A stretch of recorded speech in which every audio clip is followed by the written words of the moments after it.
man. I just to set this up for everybody before we get rolling, I'm super interested, talk about it all the time on the podcast, about the behavior change component of engaging with Bitcoin. And I think it gets a lot. I mean, I think individuals feel it in their lives, and everyone has, most people have stories about how it's impacted their life. But I still feel like it's probably under discussed because at the end of the day, Bitcoin is a tool, and we use tools to express certain behaviors. And so, what's interesting about Bitcoin is the behaviors that it's going to permit in terms of economic exchange, et cetera. But it's also interesting the effect that using a type of money with the characteristics of Bitcoin is having on people personally, and how it's inspiring different change and how it's redirecting their lives in different ways. So I put out an article around the time of the halving, articulating this and speculating what we will all look like, or what as individuals, what kind of change we will experience in the next 4 years, and what will look like by the halving in 2024. And you reached out to me on Twitter and said, that the article kind of resonated with you, and you shared some of the details of how being involved in Bitcoin had somewhat radically, maybe is the wrong word, but significantly impacted your life. And so I thought it might be fun to come on and just share that story if you're up for it. Yeah, and again, I just want to say thanks for having me on. I appreciate the voice that you give to kind of everyday schleps like me that kind of wallow in the shadows of Bitcoin Twitter. But I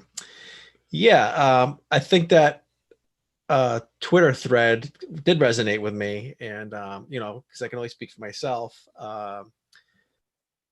What I was like before Bitcoin is completely different. And it's basically been a coming to age story for me of a time preference story. I was at one point in time the poster boy for high time preference behavior.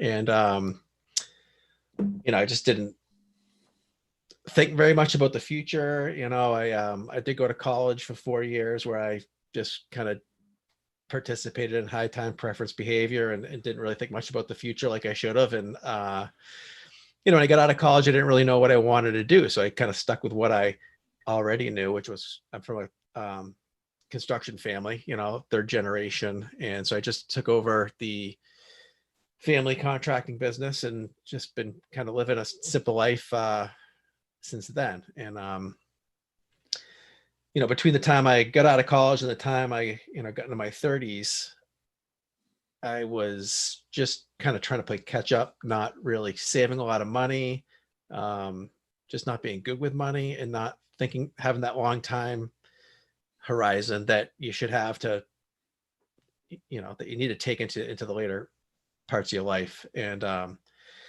want to say it was around 2013, like in April, I was trying to work out what my political beliefs were, and I was always interested in how the world worked, and kind of on a philosophical level. So I was exploring things like that. But up here in the East, everything is kind of politically divided, left or right. So I was in that left or right dichotomy, and something just didn't feel right. So I just was trying to explore different political paths, and I came across, the libertarian. I don't want to say movement, but I was watching a quintessential moment was when I was watching Glenn Beck of all people, and a Cody Wilson interview came on, and Cody Wilson laid out his whole 3D gun printing thing, and it caught my imagination. And I said, that's going to be an interesting guy to follow. So that's what I did. I would follow, just every now and again, just check up on YouTube to see if he did any speeches. And I just wanted to keep my eye on him because I appreciated that type of activism. And I would check out YouTube and look for those Cody videos. And every now and again, I'd see like Cody Wilson at like a Bitcoin conference or something, or doing something, Bitcoin, like, what is this Bitcoin? Kept on coming up, and I just pretty much ignored it. And then at some point in time, I thought I'd just give it a chance. I can't really remember exactly how I went about it, but right around maybe that fall, I came across an Andreas video where he was giving a talk at a Bitcoin meetup, and he just happened to mention decentralization. It was the first time I heard those words And, that's something that really resonates with me, because that, to me, that's what's at the root of the libertarian ideal, is just decentralization. The individuals are what make up the collective, and you should have the utmost respect for that in the individual to have a cohesive society. And Bitcoin it really brings that out. At the time, I didn't really realize just how much a thing like Bitcoin could align everybody's perspectives on it's like the virtuous circle of just lining up everybody's incentives, whether or not it's for greed or for more altruistic purposes. It has a tendency to get everybody working together, whether they know it or not. And that's just how the rabbit hole looks to me at this point. Do you think, I'm always fascinated by why certain people are drawn to like certain signals. You mentioned Cody Wilson and the interviews you'd seen of him. Like, I know me as a person, I was always searching, right? So um if I saw something interesting, I'd be the one to say, like what's that about? And kind of similar to your story, my uh part of the way that I got down the rabbit hole was, when I was a teenager, I was like I know this sounds weird, but like a responsible marijuana user. And I was a strong advocate, right? Like and I was healthy, right? Like I'd work out, I'd eat well, I'd Yep. do my homework, and I was on top of everything. And then when it was time to chill with my girlfriend, I'd want to smoke weed and, vegetate, and it just amplified that, right? So I felt I was a responsible user. Whether or not that was always the case, you'll have to ask my mom. But then I had seen a political activist, or he was kind of a political activist in Canada. His name was Mark Emery, quote unquote, the Prince of Pot. And he was extradited to the US for selling marijuana seeds. Top of the most wanted list, all this ridiculous bullshit. But anyways, he was wearing a Ron Paul shirt in one of his videos that he made. And so then I go, well, who's Ron Paul? I never heard of this Ron Paul. And then you go down the libertarian, Federal Reserve, et cetera, rabbit hole. And, so for me, it makes sense why I got to Bitcoin, but I'm always curious, like, what was it? Because I'm sure lots of other people saw Cody Wilson videos, Ron Paul videos, and it's just kind of a passing whatever. But some people see them and they think, that speaks to me on some level. Like, is it the fact that this person is a rebel? Is it the fact that this person is standing up for freedom? Is it the fact that this person is talking about things that are unconventional? And I think that's good because, I think we need to think outside the box, et cetera, et cetera. So like, what was it, do you think about yourself that primed you to see that Cody Wilson video and say, this is worth paying attention to moving forward? Well, Before we get into the Bitcoin part. yeah, that's a good question. I guess it was probably a couple things. He, the way he conducted himself in that interview, he just said, "This is what I'm doing," and try to regulate it, And I guess I'm a little bit fascinated by that aspect of society, that like the the idea of control is really just an illusion. It's like you said many times. I think I've heard you say that ownership, you can only own what you can defend, kind of Right. thing, right? So like Yeah. in society, it's like you can really only organize people that want to be organized. So what are you going to do with the people that don't want to be organized that way, or don't want any part of it? It's like Cody does a good job at just kind of prodding at those, looking for the weak point, and not, like, I am a Second Amendment guy, and I guess is a little bit a part of that. But for me, like Cody Wilson, I like the philosophical angle that he took, and that just kind of caught me. And after I got out of college, before I got into my 30s, I did have like a little bit of, I don't want to say an obsession, but I actively pursued, I like to read books about like spontaneous organization and emergence phenomenon and stuff like that. I don't know. I'm sure you've heard of the movie The Matrix, but before Keanu Reeves or anybody was allowed to read the script, they needed to read these 3 books. And I'm a huge Matrix fan. So once I found out about that, I said, I'm going to read those 3 books, you know, and one of the books is Out of Control, and it was called Out of Control. And it kind of laid out this idea about emergence and, you know, how collective consciousnesses work, and you know, things like that. And it's all, he kind of boiled everything down to decentralization and how a complicated system is more robust if each individual node in the system can react to its own local stimuli, you know. So like that was always something that I found fascinated. It kind of got me into, like, you know, I like to read books about, or watch videos about ants, and see how like higher order behaviors can emerge from individual ants doing basic things. And it was something that was always in my imagination, and I try to apply that to my greater political outlook, you know. So, and I think that's what kind of brought me towards libertarianism, because libertarianism puts a lot of emphasis on the individual and what they do. And you know, whatever emerges from that is kind of what society wants to be.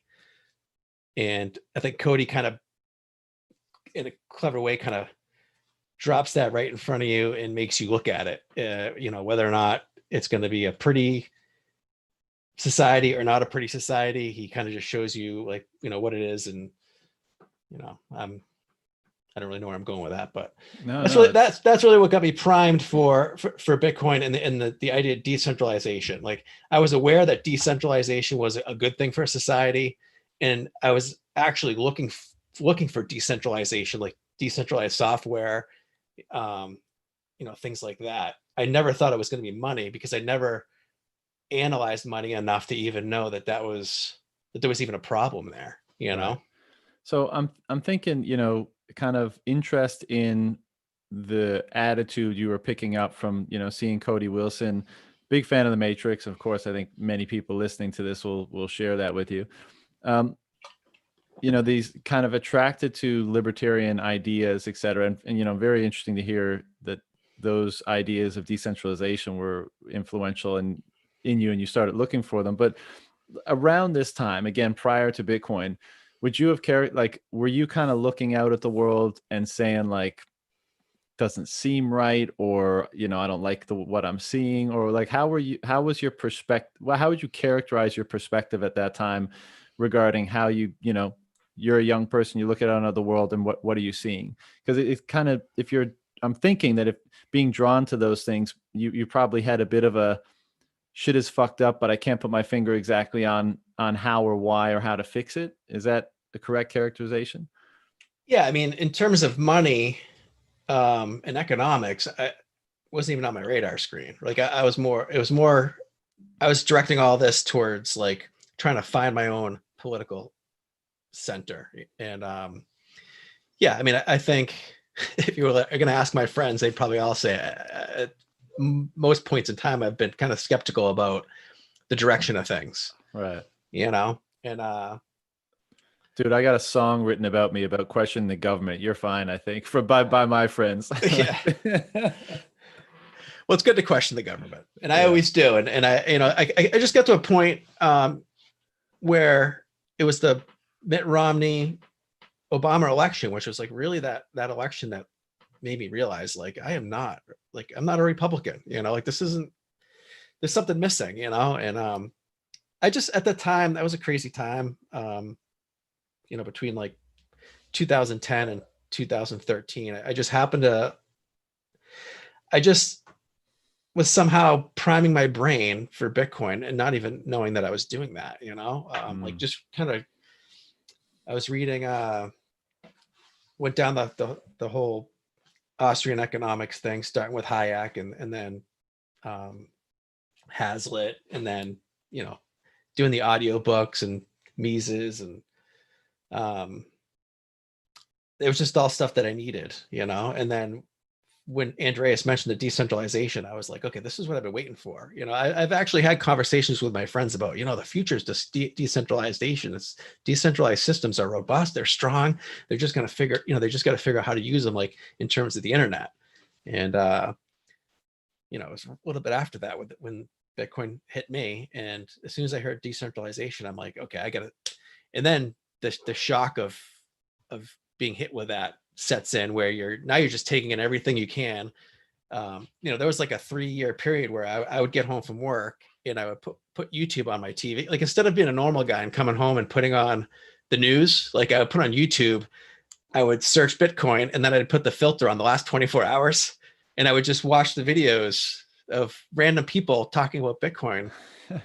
Because, back then, it's not like today. If I do that today, it's all trading nonsense, but back then it was like normal people who are also trying to wrap their mind around this thing that I'm trying to wrap my mind around. And, some people were poignant and they kind of disappeared over time, but so cool. the Hazlitt and the Hayek and the Mises reading and stuff, was that because of the libertarian rabbit hole you'd started to go down? Like, is this is pre-Bitcoin that you were consulting these resources and reading this stuff?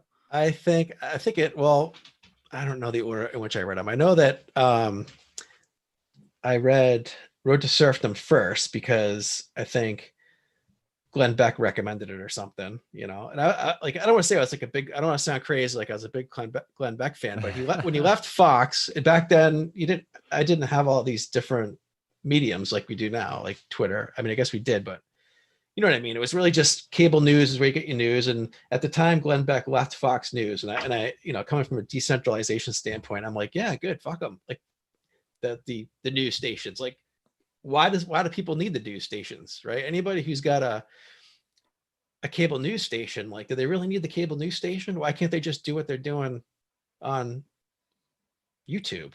So I was like, all right, so I'm just gonna kind of follow him, and he's the one that recommended that stuff, and I went down those that rabbit hole. But I remember Atlas Shrugged was another one that I read early on, and Atlas Shrugged kind of primed my brain to accept like the Austrian monetary stuff, because Ayn Rand in the book Atlas Shrugged, she really like puts a lot of emphasis on value and what each individual person's values are. And the space between your values and my values is where like deals can be made. Have you listened to the money speech the guy read from Atlas Shrugged? Yes, the Francisco de Kona money speech. Yep.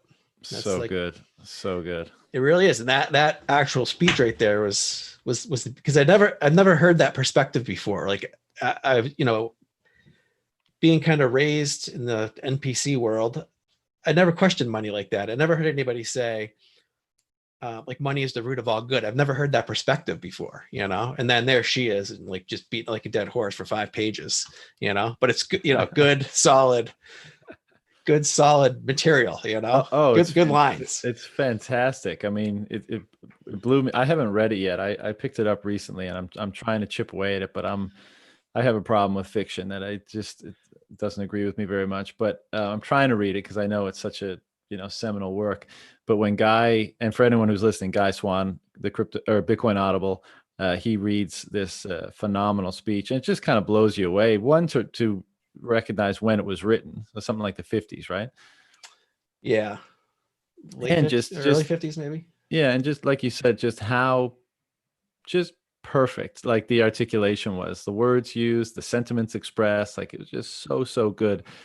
And God, I wish more people around today, and all these people kicking up a stink about everything would read those words. I think. Well, it's a novel for the high time preference people, right? Because it's long. It probably took me a year to read it, and I'm sorry, low time preference. It just takes forever to read. It's kind of boring in the middle, and I probably walked away from it for like 3 months and then came back. So as long as you're, as long as you have that low time preference mentality, you'll get through it. Yeah. You mentioned that. So this is how we get to Bitcoin. You started seeing these videos, it resonated with you, from a kind of decentralized point of view, Hmm. and some of the other more libertarian aspects that we've discussed.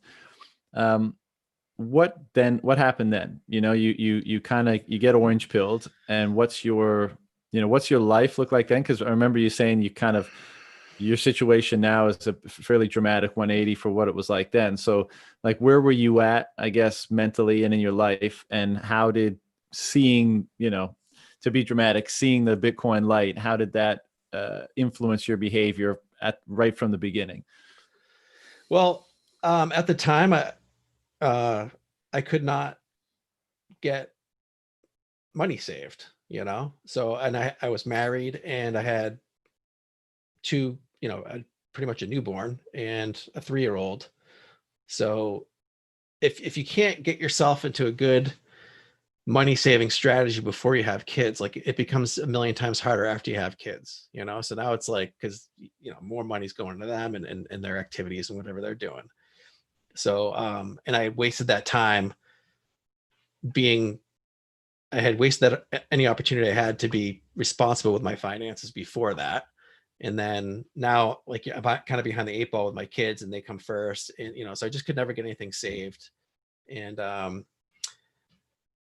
Bitcoin, the proposition of owning a specific portion of a greater pie, like that's, that I know that everyone's going to want in the future is, it draws upon an incentive that I didn't know was even there, like I would have told you at the time that, like, I'm trying my best to save my money. I'm, you know, living in a modest house and, all that stuff, but I still, no matter what, if I did get a little bit of money saved, it's like, okay, let's go on vacation or do something that's going to take that money away. But since Bitcoin, I've been able to just keep socking it away and stacking sats and stacking sats. And it's, when I first got in, I made, the first time I bought Bitcoin was like right after the crash in 2013. Like after it crashed, it went up a little bit to like 900 something. And that's when I bought. And then just a little. And then it was, 2 years of just agonizing, buying the dips all the way down to 200. Um, keeping it to myself because, like, my wife she doesn't like, I mean, she's kind of cool with it now, but back then I just sounded like this crazy guy, like, oh, it's this new thing and everyone's going to want it. It just, it sounds like a scam to everybody else out there. So I just kind of socking away what I could. And, um, obviously it's paid off, and I've definitely earned my bear wings. So you come in kind of height of the last or two bull runs ago. Um, you're quietly stacking because you don't want to have to explain all this behavior to, friends and family. What Take me to like late 2016 and then 17, because you mentioned when you mentioned messaged me that, as all of us, you were kind of like the weirdo for a while talking about this magic internet money that's going to change the world. And then, some maybe even short-lived, but some validation comes in the form of this becoming, a kind of a global phenomenon that at least everybody has now heard of. And for a brief period, a lot of people were involved in. What was that year like for you? And did you get drawn away from Bitcoin by any of the other flashy things going on? And what was the experience there? I did. I mean, I have to confess, like, at one point in time, I thought, like, I did have the, maybe Facebook, maybe Bitcoin's MySpace, that whole thing, I mean, I always was like heavy into the Bitcoin, but maybe just pick up a little bit of Dash here, Dash. But the funny thing is the run up in 2016 and 2017 was where I realized that Bitcoin was the only thing for some reason. Like, even though all those altcoins were running, and I think the Bitcoin Cash thing kind of jaded me and made me a little bit more skeptical about what was going on and the projects around Bitcoin. But as far as like people's views towards me after trying to tell everybody about Bitcoin for a couple of years, and then having that huge run. It was a little bit strange. I want to say there was a certain aspect that there was some guilt there, like almost kind of like I didn't tell people good enough. I didn't sell it good enough, and they're not, you know, appreciating this windfall like I am. Like, because I know there's people in my life that could use a little bit of good fortune like that, But then there's also was this aspect of these people that did not, would fight me on Bitcoin and fight me on Bitcoin. Now all of a sudden it's 15,000, and it's like, oh, I'm getting some, and then you're just like, oh God, like don't like now. It was it was $800 like 18 months ago. Now you want to buy it at 15. So I don't know. It's been a little frustrating. I'm probably not as good and articulate as I should be to get people on, but I think I've orange pilled a few people, and every life counts. Sure. And what do like people in your social circle think now? Because the big bust in early 18 and been kind of waxing and waning for a couple of years. Like, do what's the impression now? So you were a champ in 2017, right? It's like you told everybody and you were right, and now it's doing what it's doing. Has that changed at all? Are people have they I lost think interest, gained interest? no, they're about the same, but I mean they're not onto it like it's the future. Like my thing is it's the future foundation of the financial system. It's like what everything's going to be built upon. That's the game that I'm playing, and that sounds a little crazy to them. So they're not really on that level, and I think they understand that it's a thing now and it's not going away. Nobody's really telling me it's a scam or throwing out those um, what are those things that Nick Carter has, the FUD dice, playing FUD dice with people. They just throw out the same, it's not going to work because of this, or it's not going to work because of that. Um, no, people think they've come to terms with the fact that it's probably going to work. I just don't think they see the scale of it. And I think a problem with that is they don't see the problem with the money that we're using now, which is a big, tough pill for me to swallow. I mean, I don't know what was a bigger mind blowing experience going down the Bitcoin rabbit hole is like the potential of what Bitcoin is poised to do, or how much of a like utter embarrassing scam the existing system is. Like I think forward to like my grandkids, and like my daughter's going to tell her grandkid that yeah, when I was a kid, like they had these pieces of paper, and like you could give, just give them some paper and they give you a service or a good in return. It's like that wouldn't even make sense to people. Like there's nothing like think about in the future with this Bitcoin. There's Oh, it's like gonna value. seem it's There's gonna seem value. so absurd. Yeah, it is. It's gonna seem crazy. It's like primitive. It's like we might as well be trading glass beads and yap stones. Yeah, and just like we look back on them today and say, how come they didn't see how they were being manipulated, or how could they have any faith in such a money? The exact same thing is going to be said about people today. It's just fucking paper, of course.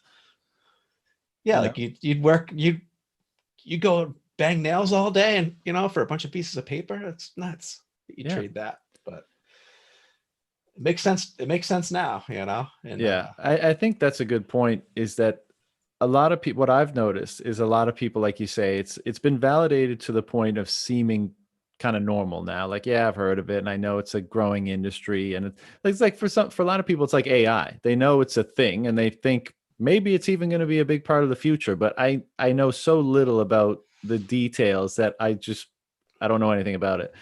Whereas people like you and I and a lot of the Bitcoiners, uh, rightly, we shall see if we're right, but we look out on the future and we see how impactful this thing is going to be, and that's why we're probably stacking as hard as we possibly can, and protecting our Bitcoin as well as we can, because we see the magnitude of this thing.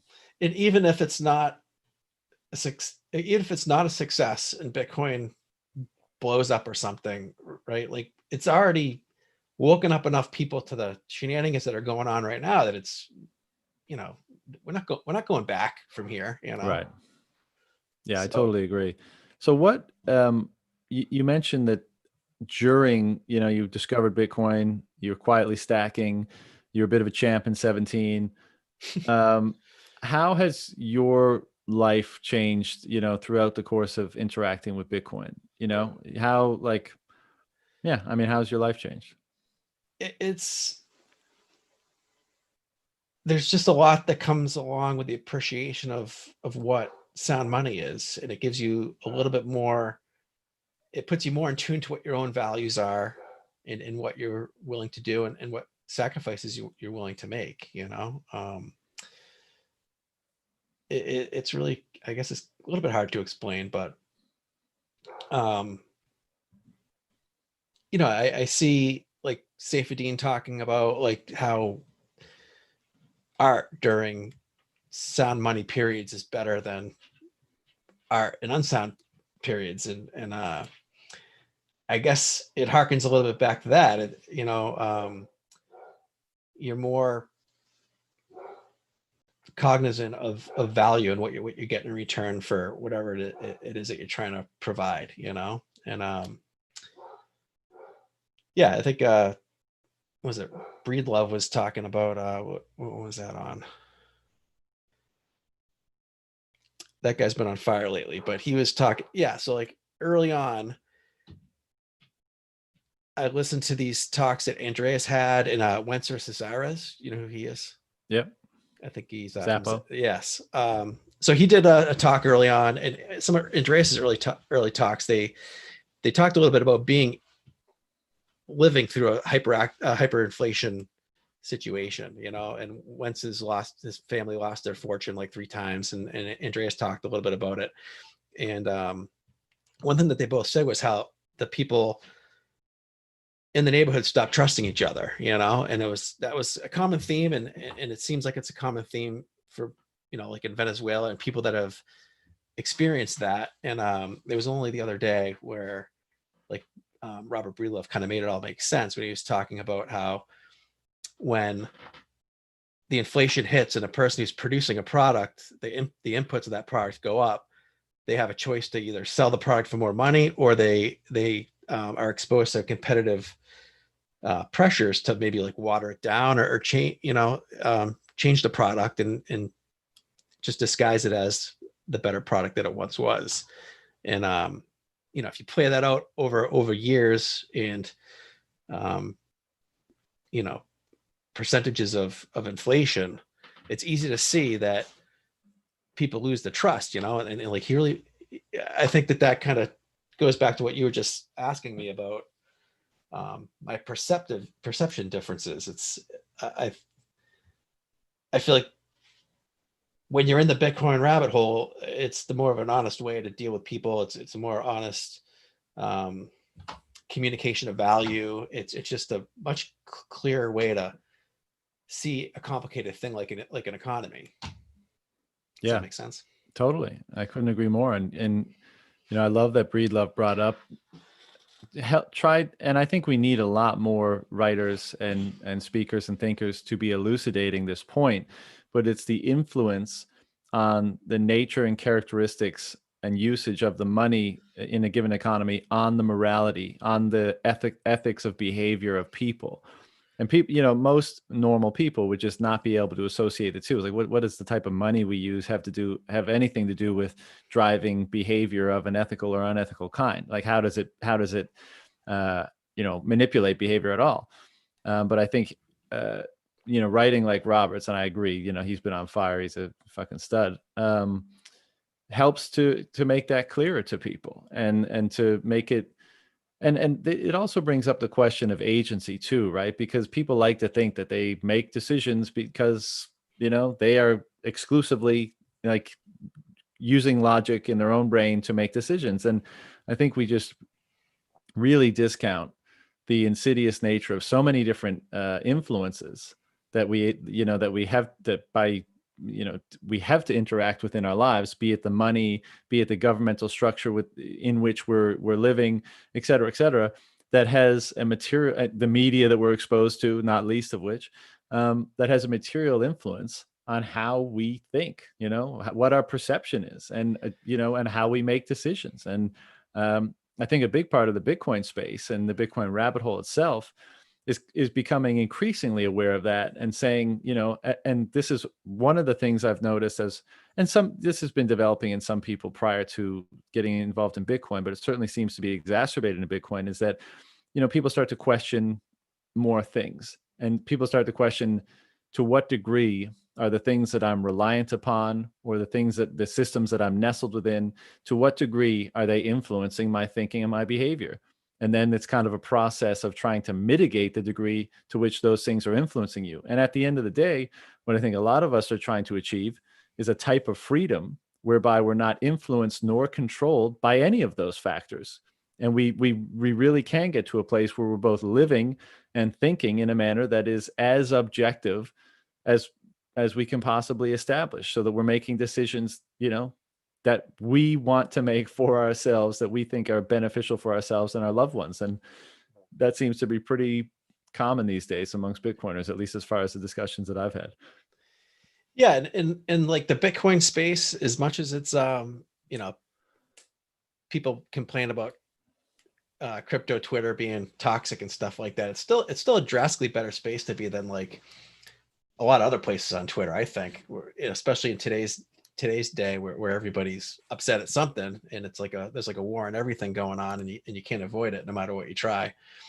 But Bitcoin Twitter is not toxic. I mean, like, I know it gets a rap like that, but well, let me ask you this.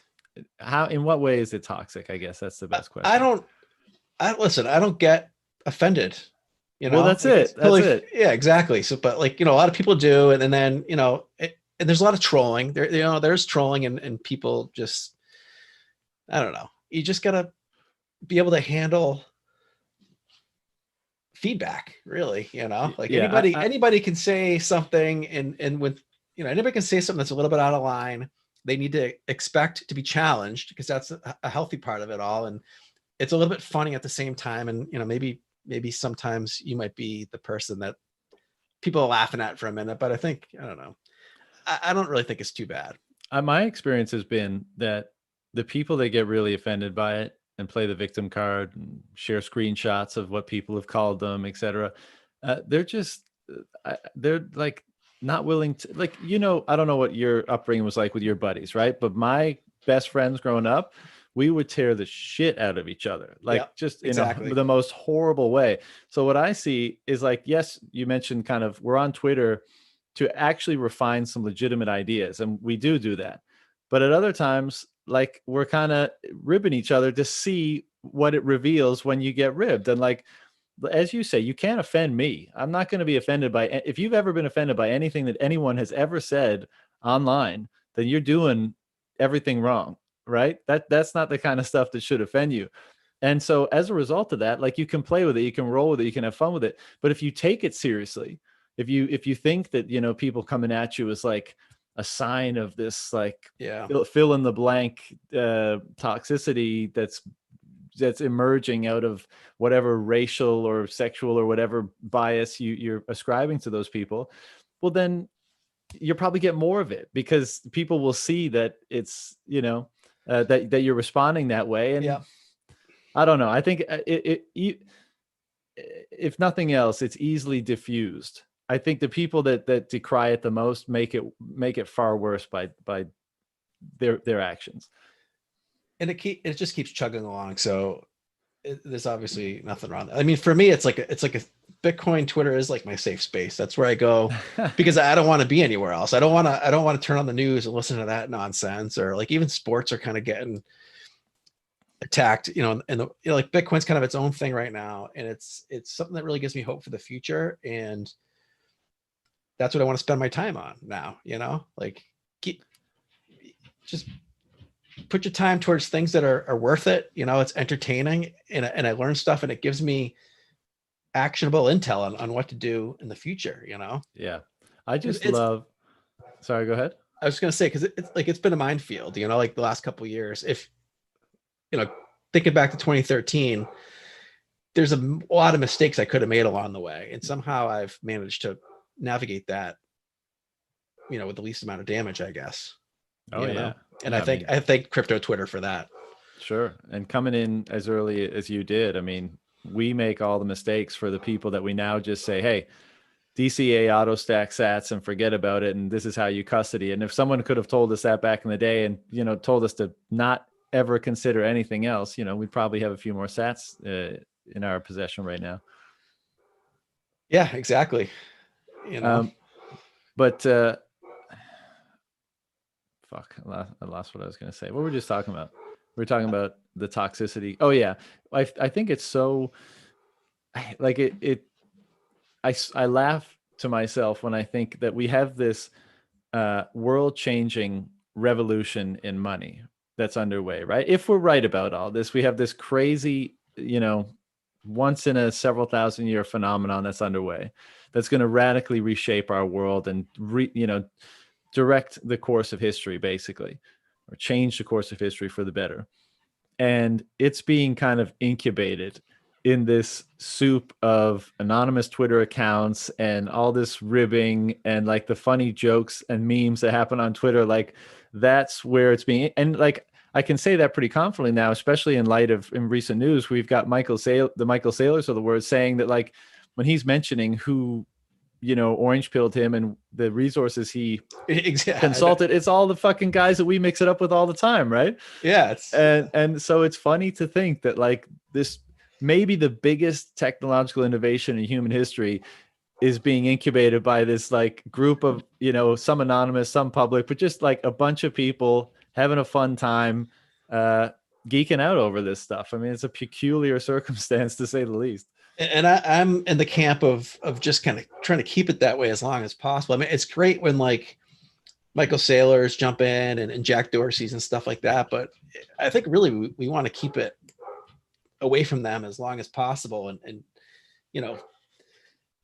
let all those Bitcoins get into the hands of regular folk, and then let those 1%ers buy them off of us for obscene prices. That's my philosophy. Sure, I'm with you on that. I mean, I want cheap sats for as long as possible. I don't know how much longer the cat's going to be able to be kept in the bag.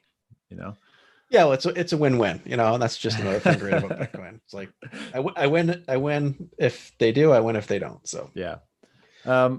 So now that you've been in Bitcoin for a while, and you mentioned right at the beginning that you were kind of a high time preference sort of guy, had trouble saving.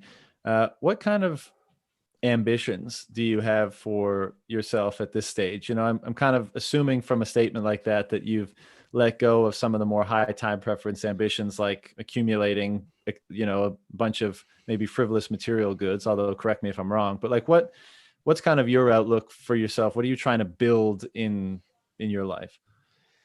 Well, before my wife and kid just got home, so if you hear dogs barking or anything, just try to ignore that. Sure. Yeah. So before, shit, what was I just gonna say? Talking about kind of what you want out of what your ambitions are for yourself, for your life, now that you have kind of a Bitcoin mentality rather than the previous high time preference mentality. Yeah. So, it's, I run a contracting company. It's small company, and when you don't have a lot backing yourself up, it creates a lot of pressure, about like just getting the job done, and like that kind of adds a lot of pressure and stress.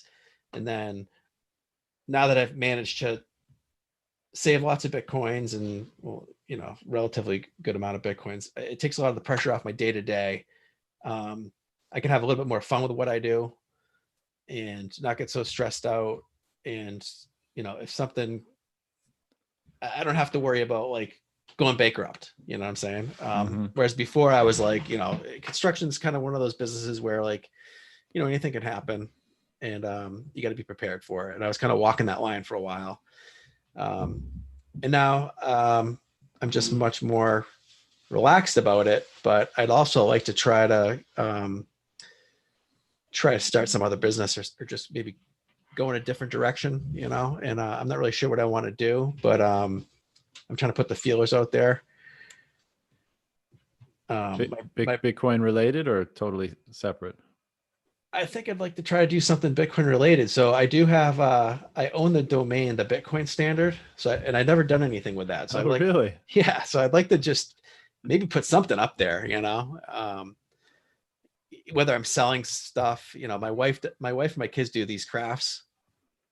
My wife makes these like really homely signs, like the things you see when you walk into somebody's house. It'll say something really like home sweet home kind of signs. Right, I'm right. like, why don't you? I'm like, honey, why don't you make me one that says like number go up or something like that? Like some kind of Bitcoin thing. Just stupid stuff like that. Maybe make some shirts or something.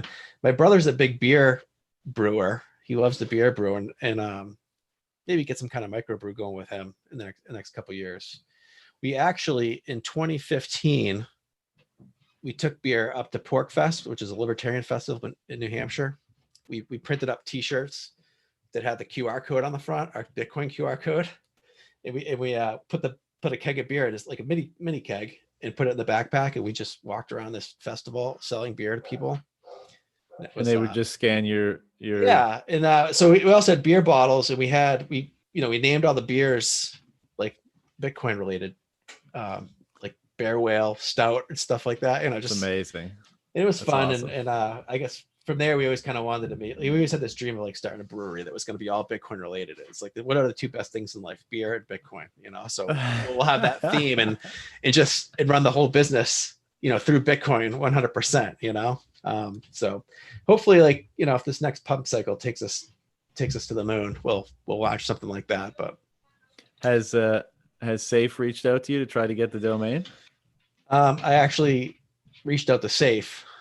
I can't remember how we did this. Some in an email or something. I think I wanted to get an autograph of his book because I like to collect autograph books. So I think I emailed him, and he got back, or his assistant got back and said he'd give it to me in exchange for a signed book. He'd give what to you? He'd give me a signed book, and I'd give him the domain. And So it didn't happen. nah, it's like I mean, no offense.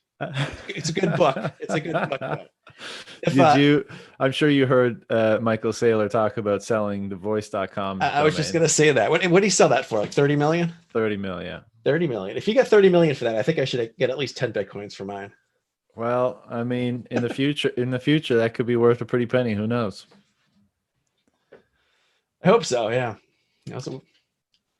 So, last question for you, man. What's kind of firing you up these days about Bitcoin, other than number go up? What's exciting you the most about what's going on?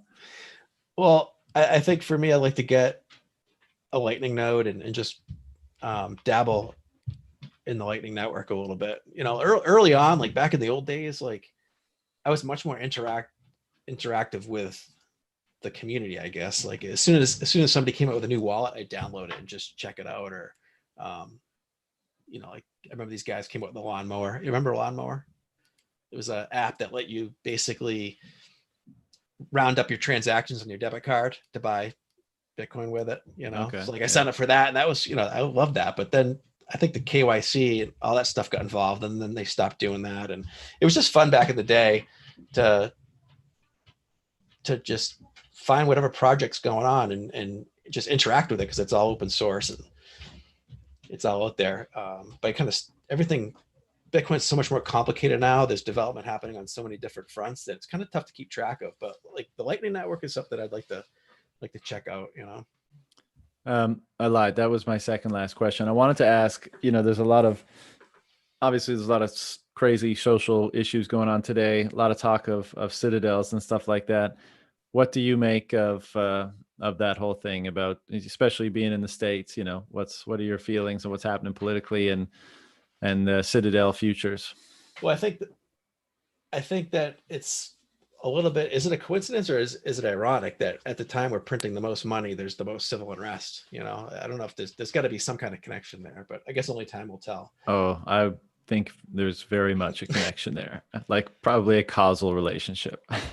Yeah, I mean, like the people the people that are out on the streets, they don't realize that that's what's causing it. But the thing that's get them pissed off is probably 2 or 3 degrees of separation from just that what we talked about before about the deteriorating honesty between people and transacting with people. As far as the other thing, I think about that a lot. And, obviously if Bitcoin moons, that was a project that I wanted to take on, was to maybe start a nuclear power plant somewhere like in the middle of nowhere, and that's just dedicated to mining Bitcoins. Like that's my Just a future. humble project. Yeah. No, I mean, yeah, obviously we'll see what happens. But I mean, I can see a future where there's a nuclear power plant that's built like in Antarctica in the middle of nowhere, where all the electricity just goes to mining Bitcoin. And then like people will just go there, to service the economy built around that. And then that's like the center of the citadel will be like a nuclear power plant that's just dedicated to Bitcoin. But no, I like overall, I love this. I love the citadel idea. We should definitely do it. Because like right now with all the nonsense going on, I don't really feel comfortable. I'd like to have an exit strategy. Yeah. Yeah. I'm with you In there. case I need it. I think a lot of people are, I think, and when I say citadel, that's pretty much what I mean. I mean, I know we all have these visions of these fortified, fortresses, but to me, the idea of the citadel is having that optionality to be able to leave a bad situation, wherever you may end up as a result of doing so. The idea is just, can you get out of Dodge into a safer, more prosperous situation than what you're leaving behind? And in fact, on to your kind of future imagination about the reactor in the center of the citadel, I saw a tweet from Steve Barber at Upstream Data today, and he said that a city, he didn't disclose which one, had contracted him to mine Bitcoin with some of his rigs. So, it's a start. It's not quite a nuclear reactor in the center of the citadel, but it's a start. Yeah, it's just going to be a place that we can all go, like-minded people, and I don't know. It would be nice. It'd be nice to have that option, like Yeah. Bitcoin land. I think I think there's going to be many variations, but I think kind of like the sovereign individual thesis, I think there's going to be a lot of jurisdictions vying for the kind of diaspora of people that are looking for more freedom and have the means to pay for it. So, I see that in our future for sure. Absolutely. That book is unbelievable. Yeah.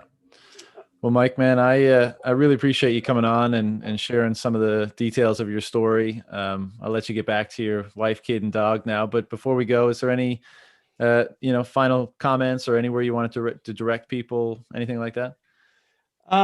Nope. I'm just a normal guy that contacted you on Twitter, and I'm humbled that you took the time to bring me on. You've had some great guests on, and I think your show's up and coming, and yeah, it's just been an honor. And I don't really get to have conversations with like real Bitcoiners very often, so I figured I'd take the opportunity. Well, that's why I do the show, man, because I think we're all jonesing for a good Bitcoin conversation, as much as we can. So I appreciate you coming on, and hopefully we get to do this someday over a couple beers face to face in the Citadel or some other place. But it'd be great to continue this someday. So until then, take care of yourself, brother. Yeah, I appreciate it. Maybe I'll catch you at a conference or something. Yeah. I'm hoping next year. I mean, we'll see how things play out, but I'm hoping to go to Bitcoin 2021 next year. So if you're going, hit me up. I actually reached out to those guys about bringing some beer out there with my brother. Oh, nice. What'd they say? They said email them. So I'm not sure how we're going to do it, but we'll see. Nice. If it pays for the ticket, then I'll make it all work. Right. Well, I'll expect to see you there, and we'll get a couple of those beers on the go. Nice. Okay. Thanks a lot, brother. Take care.